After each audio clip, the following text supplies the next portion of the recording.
welcome back. Tonight I'm going to be making corn soup. This is another dish from Trinidad that I learned from my friend Federico. I've never made this in a pot smaller than 12 quarts, so if your pot is smaller than 12 quarts, you may want to cut the recipe in half or a third or whatever will accommodate the size vessel that you do have. We're going to fill the pot about half to 2/3 of the way with water, and we're going to add a good handful of salt to that.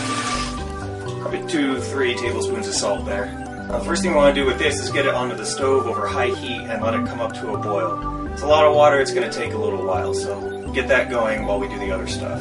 While we're waiting for that water to boil, we can go ahead and chop up our onion and garlic and peel and wash the potatoes and take care of the corn.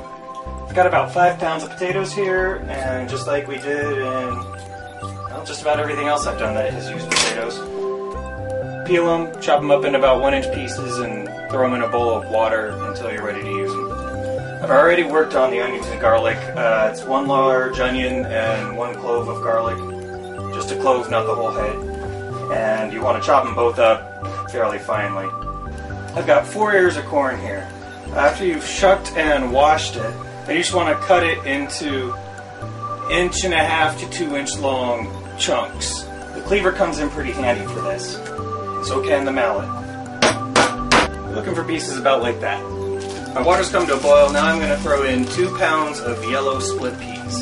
The store I usually shop at never has yellow split peas. For some reason I only carry the green ones.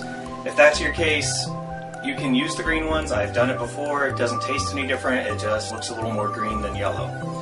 But I did go to a different store today just to get the yellow ones, just for you, because I care. Next thing we want to do is add the seasoning. Garlic and herb seasoning. Throw in about a tablespoon of that, about a teaspoon of dry ginger, and a tablespoon and a half of pepper. The recipe actually calls for fresh chives and fresh parsley. I forgot about that when I was at the store, didn't pick them up. I've got some dry parsley flakes. It calls for 2 tablespoons of fresh parsley, so I'm only going to use 1 of the dry. And I don't have any dry chives, so we'll just go without. I'm going to go ahead and add the corn. You might want to add them one at a time like this, and rather than just dumping them in, so that you don't get splashed with boiling water. Also add in the onions and garlic. I had a question about making this from dried goods or things that will last longer instead of fresh corn that you have to shuck and all that garbage. You could buy a bag of those corn on the cob that's already chopped up into small pieces. Buy a bag of those, throw that in. That's one way to get around some of the fresh goods. Turn the heat down to medium, and we're going to let it cook for about an hour.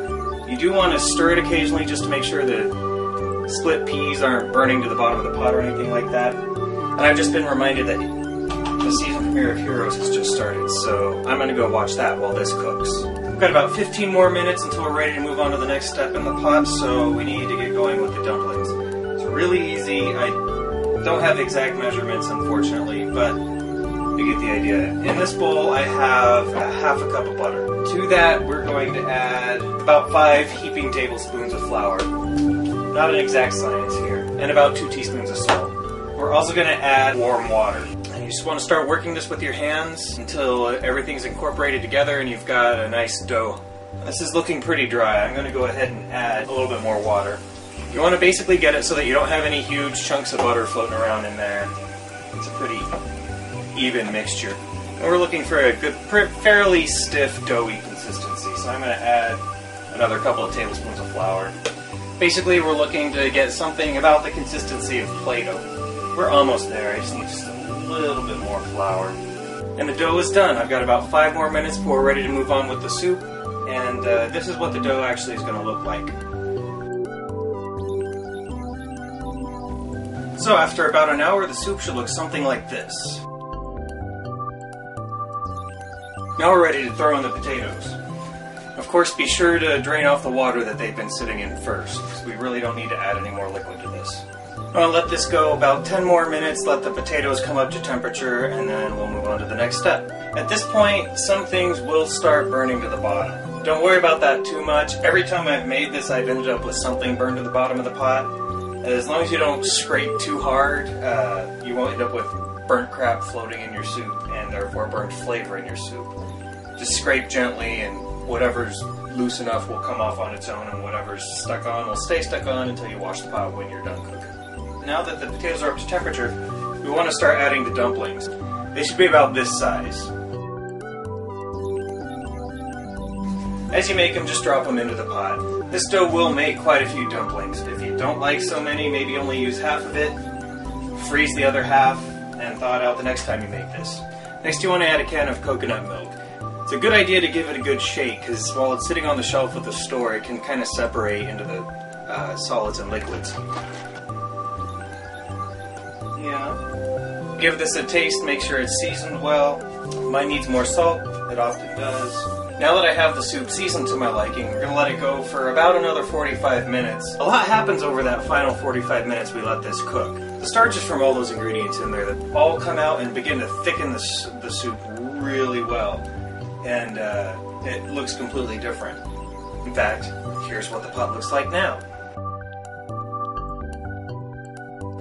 You do want to be a little extra vigilant over those last 45 minutes as this cooks, because things will tend to stick to the bottom of the pot even more. You're going to want to stir this probably every 5-10 minutes or so.